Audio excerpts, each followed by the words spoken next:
Dazzle back again for another Card Fight Vanguard deck profile. So hope you guys enjoy. Don't forget to like, comment, subscribe, and donate to the Patreon. So let's get started.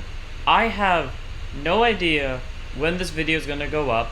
I am currently recording this on December 21st, Monday at 2:37 p.m. I have no idea if this is going to go up this week, next week, or somewhere in January. What I do know is a few days ago, or today, I don't know how long it's been, Gold Paladin got support from Divine Lightning Radiance, and that support was Gurguit.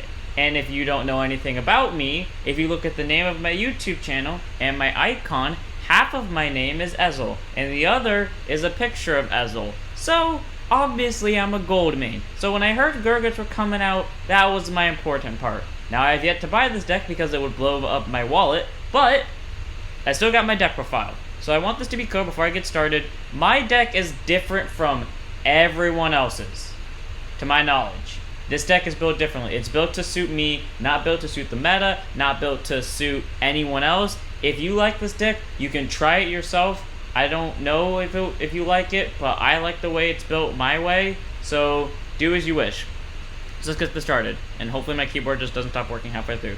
So first up, the starter is Knight of Early Dawn, Coel. So auto standard when wrote upon, draw a card, and then if your opponent's Vanguard is a grade 1 or greater, put a quick shield ticket to your hand, and it's a 6k base.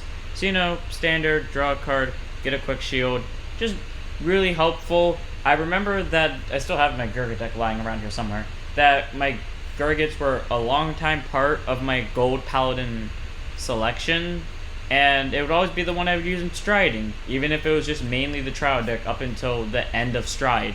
It was still really neat, and I liked it, and now I'm kind of glad that it's back in V-Series, because I really want it. Now on to triggers. So 4 copies of Player of the Holy Pipe, Jerry. He is amazing. I have so many memories of just spamming him against my friends with just calling a stand trigger out constantly, and then shoving it to soul to countercharge, and then just be set up play for next turn. And granted, it's a draw trigger now, but hey, this deck needs draws, or my personal opinion needs draws, and it's just really comfortable to have him back. So nice, and he's at 4. 4 copies of Knight of Forceful Fight, Nalez. So just a front trigger. Not many people run front triggers in their Gurguit deck. I like to run it in the extra chance that my opponent damage checks a defensive trigger, and for some reason I can't hit over, so the front trigger adds for extra benefits, you know, so front triggers here just because I can. Next up, the critical trigger, Scarface Line. Now this is where people are going to disagree with me the most on. Normally you would run the draw PG in this case, and I greatly agree the draw trigger is the smarter decision. But, in my personal opinion, I hate putting the draw trigger in this deck.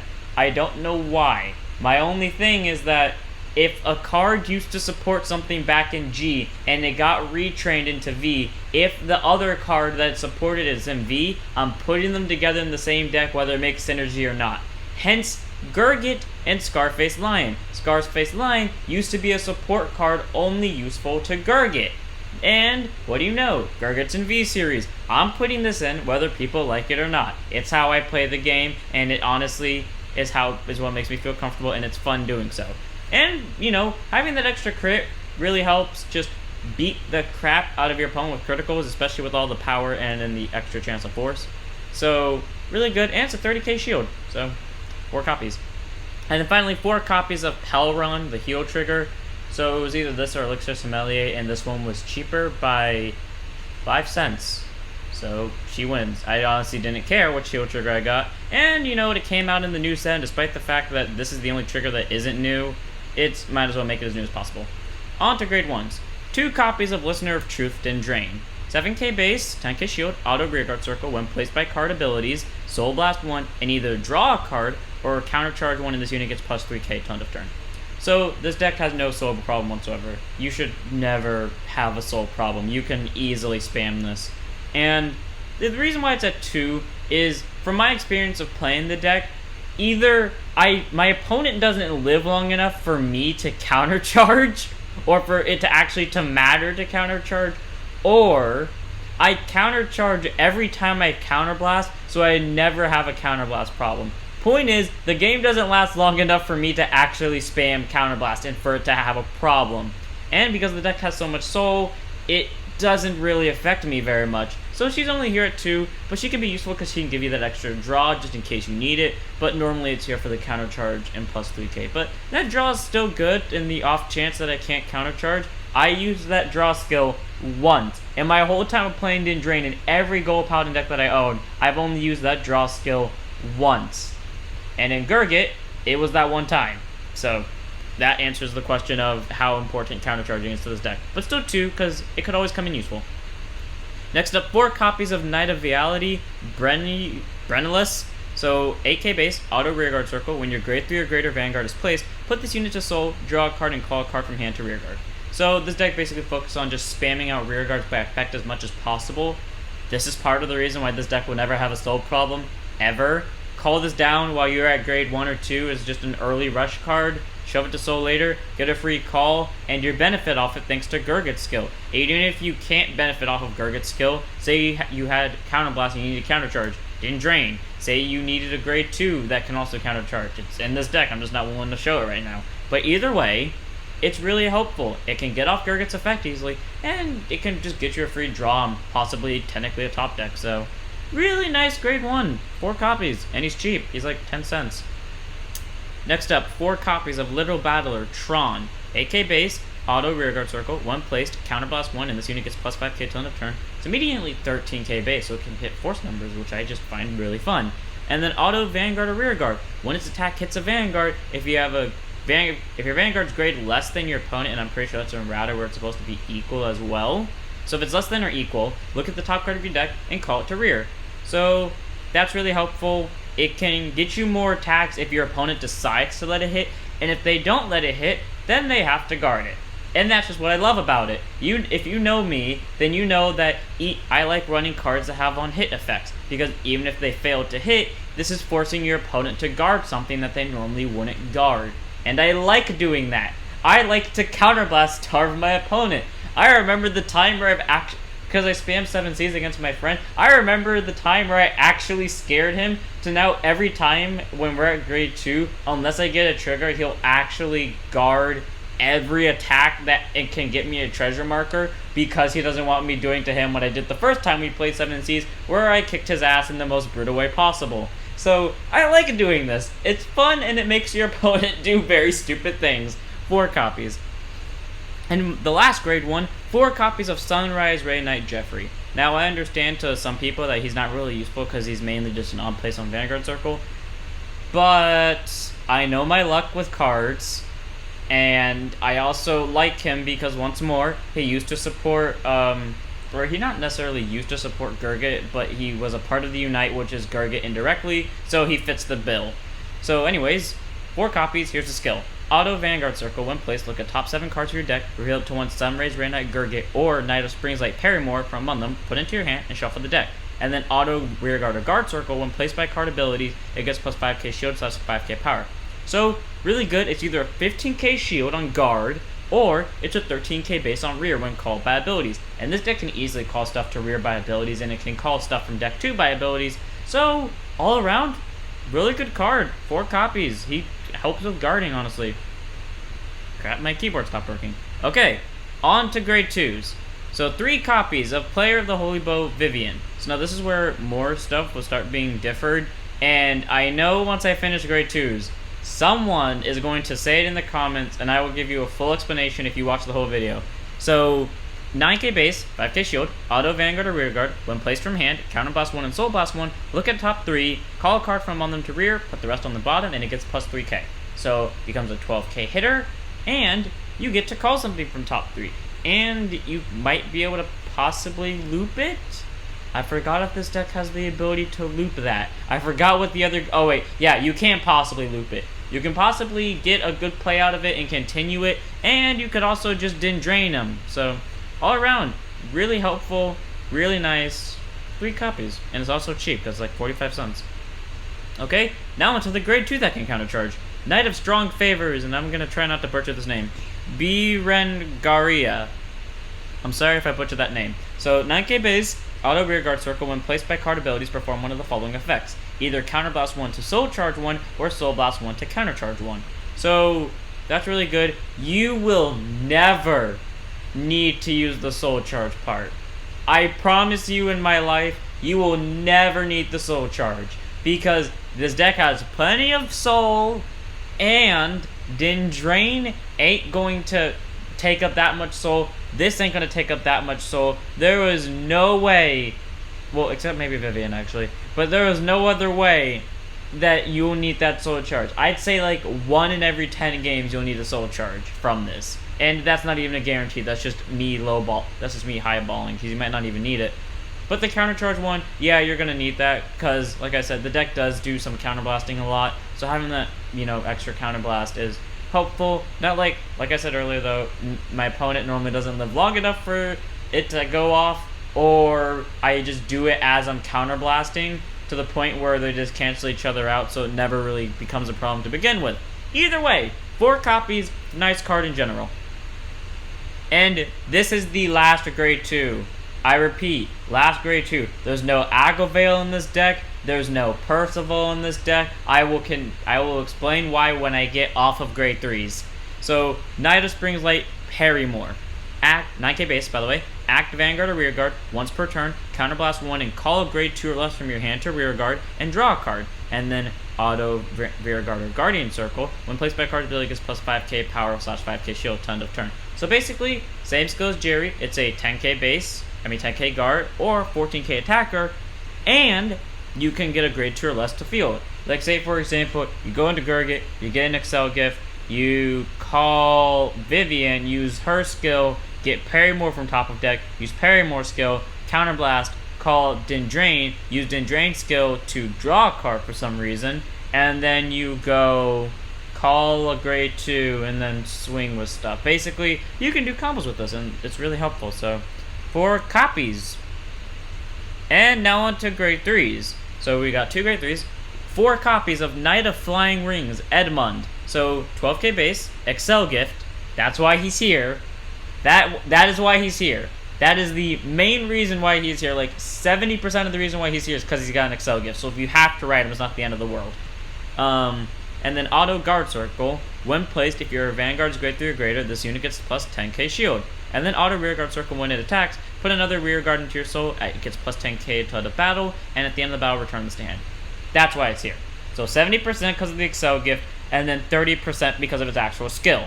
So it's basically a 10k guard. If you have to call it the guard circle for whatever reason, yeah, you got it right there. It's a 10k shield. And then it can get plus 10k power and send stuff to soul. Like say, you're running low on soul, you know you can survive the next turn, but your opponent is going to... wait, let me think. So yeah, you're going to survive the next turn, but you're out of counterblast, and you need a countercharge, and you got a countercharger in your hand, but you need to call it by effects. You could go Edmond, and you have like the grade 1 that can send stuff to soul to draw a card, and you already got the other grade 3. You could go Edmond, swing, get something else to soul on rear, bounce this back to hand. Whether they take this or not, it doesn't matter, because then you got a grade 3 to ride next turn, or you just got something in your hand to guard with, and that grade 1's going to go off. And then you can get some counter charges off. So, really nice little combo play right here, and he's very good. So, 4 copies.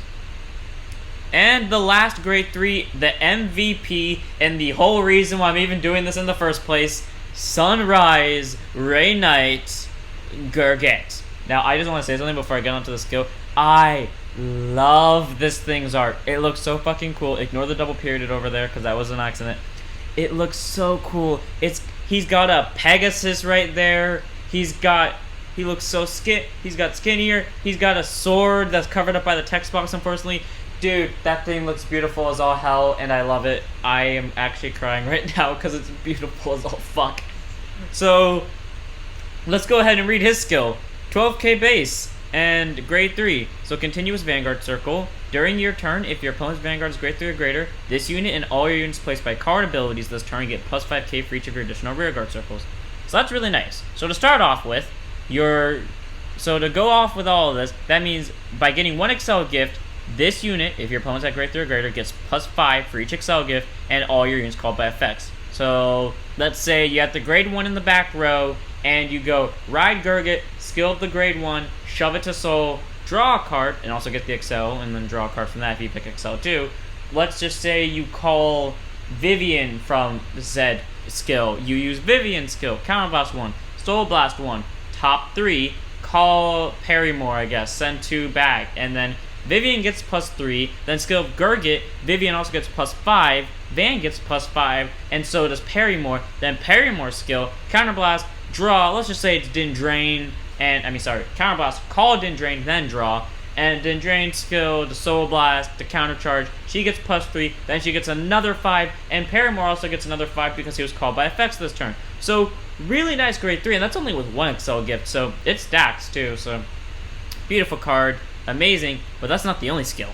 Auto Vanguard Circle, once per turn. When it attacks or is attacked, Counter Blast 1, look at top 5, call to 2 cards from them to rear, shuffle your deck, and if it's your opponent's turn, you call them to Guard Circle instead.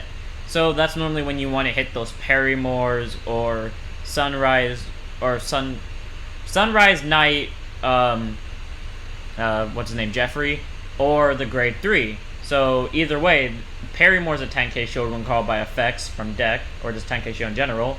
The grade 3's a 10k shield, and Jeffrey will become a 15k shield. So you do that when you're being attacked, but also it can allow for multi-attack, which means, oh, look at that, you get more power to your rear guards because you have Excel gifts. So you get more attacks and they're at more power. So all around, really helpful card, and just it can defend you once per turn when it's needed, and I have actually survived because I top decked into the Crit Sentinel. Like I said, Crit Sentinel, run it. I top decked into the Crit Sentinel, and then that's what saved me in the end. And just all around, and it can also multi-attack with Jerry and Parrymore. Normally when I use this skill, I don't see Parry. If I do see a Parrymore or Jeffrey, I won't call it unless everything else is a trigger, because I like to keep them in deck for guarding power, but it's still good. So all around, amazing card, 4 copies, beautiful artwork. Now before I get on to everything else, now to get on to the reason why I don't run Percival and why I don't run Agravale. So I hate combining archetypes, quote unquote. It bothers me immensely. Such as, I know Gurguit technically isn't an archetype, but at the same time, it is. It has its own support cards. It has Garboduke from the olden days. I'm pretty sure there's a Stride no, there's not a Stride, but there are other cards that require you to have a Gurguit Vanguard. So with the grade 2, like I think his name's Salonius or something, and they support Gurguit, while Bluish Flames, they support exactly what it sounds like, Bluish Flames. And despite the fact that that doesn't exist in Standard, it bothers me so much to do it, even if it doesn't exist in Standard. I know that is what the best thing to do is, just combine them, but it bothers me so much, and I have played it, and it is good, I admit to that, but it's so uncomfortable to do when it's something that just doesn't seem fun. And the other reason is it's predictable. Like, I hate playing online for one reason, and that's because so many people I see, and it might just be coincidence, but they all use the same deck. Like when I went into one person, let's just say they're using Luards, like back in the day when Luards, before the ban list, Luards were prominent at some point, and yeah, I fought like one Luard player. Then the next fight, okay, it was just like another random player, but then I go into another person, they're using the same exact Luard deck. It's just not fun fighting the same deck over and over and over and over again. It gets boring. And even if they're just slight little changes, the deck plays the same way regardless, to where it's not fun at all. That's why I build my decks the way I do. I like to build it to where how no one else would build it, so that it's fun for both me and the opponent, because then they can't predict what I'm doing, so it just doesn't get a stale game of watching paint dry, basically. And that's why I do what I do. Whether that applies to you or not, it's up to you, really. It's your personal playstyle, but that's my personal playstyle. Now into the gifts. You will never use Excel 1 in this deck. This deck gets enough power on its own by just calling by effects. The only reason you would pick Excel 1, and you have no PGs by the way, the only reason that you would pick Excel 1 in this deck is if you're playing God Hand or any deck that can power stack, and you wanted to kill them quickly as possible. Like, you somehow got hit up to 5 damage before you got to grade 3, and next turn, oh god, they're gonna power stack. Like, they're on Die Liner, they're gonna they saw a Dayusha last turn, they're gonna boost up the die liner and then swing with it, and then whether it fails or not, they're gonna get a Dayusha, get more power to the front row, etc. But that's or God Hand, where they have a Grit Bengal in hand, the thing that can stack front to top, and they drive check to front this turn, which means as long as if I don't get them to get rid of it, I'm screwed. But they're at 3 damage. Those are the only 2 scenarios where you would pick Excel 1, because there is no reason to, because it doesn't give you draws from it, and it only gives you plus 10k, which is still good, but at the same time, the deck gets enough power as is. So you'd only use it if your opponent is gonna kill you next turn, guaranteedly, or if they have a high chance of doing it. Finally, well, not finally, but Excel 2. Now this one you would use more. I'd suggest like 4 or maybe 5, just in case you... I've never gotten into the game personally where it's taken me 4 rides. The most I ever did ride was 3 times, but... No, what am I about? Yeah, the most I ever ridden was 3 times, but that was just because my opponent was using Oracle Think Tank, and they kept PGing everything, and stacked PGs at the top of their deck by Tsukuyomi's effect. It was very annoying, but I eventually killed them without dying because I outpowered them in every possible conceivable way. Either way, Excel 2, really nice, get you to draws. The only thing is, this deck might end up decking itself out really quickly. I did almost deck myself out once without realizing it, and if it wasn't for my opponent saying, "Oh, you're at 6 deck cards," I would not have realized it, and I would have made a very horrible decision of possibly screwing myself over because there was 1 draw left, and I was about to use Gurguit and Drain in a combo, and if they didn't tell me, I would have actually followed through with it and possibly decked myself out. So, really fun moment of possibly killing myself. Thank you, opponent. But either way, Excel 2 is most likely the way to go. And then finally, the Quick Shield, the standard one. When your unit is attacked, it gets plus 5k power till end of battle, so basically a 5k shield, so 17k on the Vanguard. And that brings me to another thing. This is in order. To anyone who runs like the grade 1, 2, and 3 orders, etc. in your Vanguard deck, and then tell me to do it, yeah, that's not going to happen. I hate running the orders. Why? I don't know. It's a genuine mystery to me, but it feels so weird putting in a card that I can't ride and then having it in the deck. Like, the only one I'm fine with is the MOB one, and that's because it has a genuine purpose there, because it can actually search.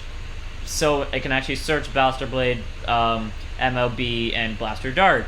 The orders I just don't use otherwise, like unless it's meant to be there. Like the one from Bermuda's, I hate that Bermuda deck with all my living soul. Like, I genuinely would never play that at all, and I'm slightly a Bermuda main, but I would never play that deck ever because it involves the order, and I just hate that order with all my living soul. But the MLB one I'm fine with, so I can't put orders in this deck realistically.